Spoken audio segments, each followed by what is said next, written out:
नमस्कार, स्वागत है आपका टीवी 9 भारतवर्ष के स्पेशल शो में। आपके साथ मैं हूं सुमेरा खान। आगे बढ़ने से पहले आपको बता दें इस वक्त की बड़ी खबर ये कि इजराइल ईरान के बीच की टेंशन अरब में महाविनाश का रुख कर चुकी है। पहली बार इजराइल ने ईरान पर हमले का पूरा प्लान दुनिया को बता दिया है, तो जवाब में ईरान की तैयारी भी सामने आ चुकी है। उधर लेबनान में इजराइल का महाविनाशक हमला जारी है। आईडीएफ ने बेरूत समेत सभी हिजबुल्लाह के गढ़ में बारूदी वर्षा की है, जिसमें भीषण तबाही हुई है। एक बड़ी खबर आपको बता दें, ईरान की इजराइल को विध्वंस की धमकी, हमला हुआ तो निर्णायक जवाब देंगे, कहा है ईरान ने। अगर इजराइल ने हमला किया तो ईरान निर्णायक जवाब देगा। ईरान के विदेश मंत्री अरागची ने यह कहा है कि इजराइल पर जवाबी प्रहार के लिए हम पूरी तरह से तैयार हैं। तो अगर इजराइल हमला करता है तो ईरान विध्वंसक जवाब देगा। जवाबी प्रहार के लिए ईरान पूरी तरह से तैयार है इजराइल पर।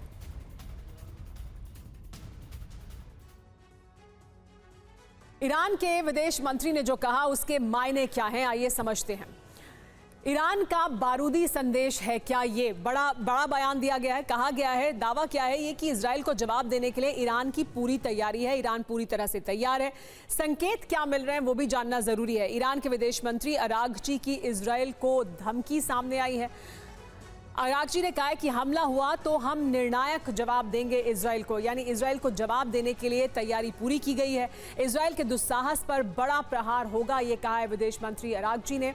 उन्होंने कहा है कि मिडिल ईस्ट में मुस्लिम देशों को एकजुट कर रहा है ईरान, सबको एकजुट किया जा रहा है। अगर इजराइल हमला करने की हिमाकत करता है तो खास बात यह भी है इसमें कि विदेश मंत्री अब्बास अरागची जॉर्डन दौरे पर पहुंचे हैं और वहां पर उन्होंने इस तरह की बात कही है। पेजेश्कियान ने यूएई, बहरेन और कतर का दौरा किया है। तो लगातार दौरे हो रहे हैं। ईरान कोशिश कर रहा है कि जो मुस्लिम वर्ल्ड है उसे इकट्ठा किया जाए और उसके लिए यूएई के साथ मुलाकात, दोहा के साथ मुलाकात, लेबनान का दौरा, ये तमाम दौरे उसमें शामिल हैं। लेकिन खामेनेई ने प्रॉक्सी को ताकत देने के लिए खास प्लान भी तैयार किया है। इधर आईडीएफ ने गाजा और लेबनान के बाद सीरिया में टैंक उतार दिए हैं। माना जा रहा है कि इजराइल सीरिया से ईरान के पूरे प्रॉक्सी नेटवर्क को खत्म करने की तैयारी शुरू कर चुका है।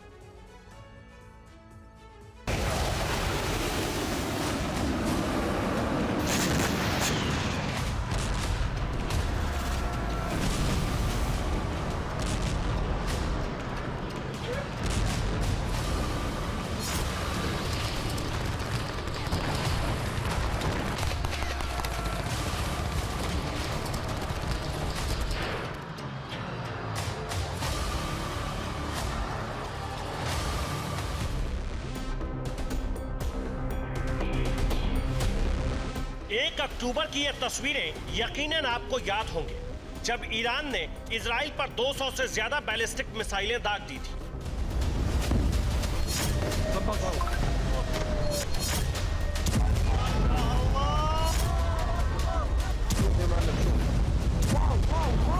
इजराइल के आसमान में जलती हुई मिसाइलें नजर आ रही थी।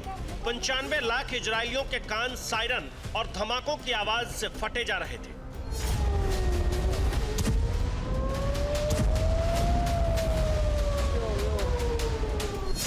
इस हमले के बाद ईरानी विदेश मंत्री उन देशों के दौरे पर निकले जहां उनके प्रॉक्सी संगठन मौजूद हैं। 4 अक्टूबर को ईरानी विदेश मंत्री लेबनान पहुंचे, हिज्ब कमांडर से सीक्रेट मुलाकात की। 5 अक्टूबर को ईरानी विदेश मंत्री सीरिया पहुंचे, प्रॉक्सी लीडर्स से मुलाकात की। 13 अक्टूबर को अब्बास अरागची ईरान पहुंचे, जहां कैतब हिजबुल्लाह से सीक्रेट मुलाकात की। अब 14 अक्टूबर को उन्होंने ओमान दौरे पर हूती के वरिष्ठ अधिकारी मोहम्मद अब्देल सलाम से मुलाकात की और इजराइल को लेकर कई घंटे तक बातचीत। सवाल है कि ईरानी विदेश मंत्री ने अचानक अपने प्रॉक्सी से मुलाकात तेज क्यों कर दी है? दरअसल इसकी वजह है प्रॉक्सी के सर्वनाश का डर, जो 1 अक्टूबर के बाद बहुत ज्यादा बढ़ गया है।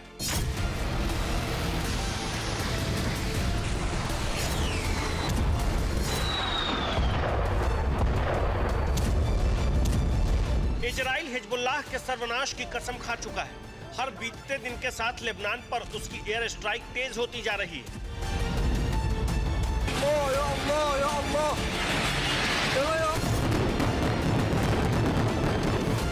आईडीएफ के टैंक रिहायशी इलाकों को तबाह करते हुए आगे बढ़ रहे हैं। इंच दर इंच लेबनान की जमीन इजरायली टैंकों से रौंदी जा रही है।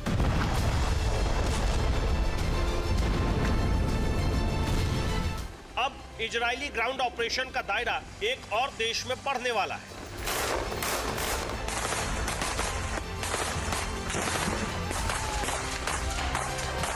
गाजा में इजराइल कई महीनों से ग्राउंड ऑपरेशन चला रहा है। लेबनान में भी आईडीएफ के टैंक घुस चुके हैं। कयास लगाए जा रहे हैं कि अब इजराइल सीरिया में भी ग्राउंड ऑपरेशन शुरू कर सकता है।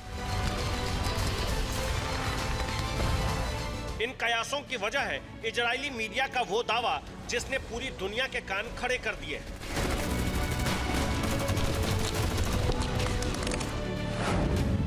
इजरायली मीडिया का दावा है कि आईडीएफ के टैंक सीरिया में दाखिल हो चुके हैं। 2 इजरायली टैंक कुनैत्रा में मौजूद है। कुनैत्रा लेबनान बॉर्डर से लगता शहर है। सीरिया से लगते लेबनान बॉर्डर पर आईडीएफ कब्जा कर चुकी है। यहीं से टैंक कुनैत्रा में दाखिल हुए हैं। ईरान को डर है कि इजरायली सीरिया में भी ग्राउंड ऑपरेशन शुरू कर सकता है, क्योंकि बीते एक हफ्ते से इजराइल की एयरफोर्स सीरिया में एयर स्ट्राइक कर रही है। यहां उसके प्रॉक्सी ठिकानों को तबाह कर रही है।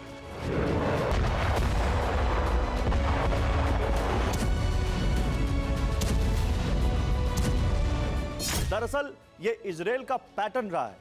पहले वो दुश्मन के ठिकानों पर एयर स्ट्राइक कर उसे कमजोर कर देता है। दुश्मन को कमजोर करने के बाद आईडीएफ के टैंक उसकी जमीन पर घुस जाते हैं और दुश्मन का समूल नाश कर देते हैं।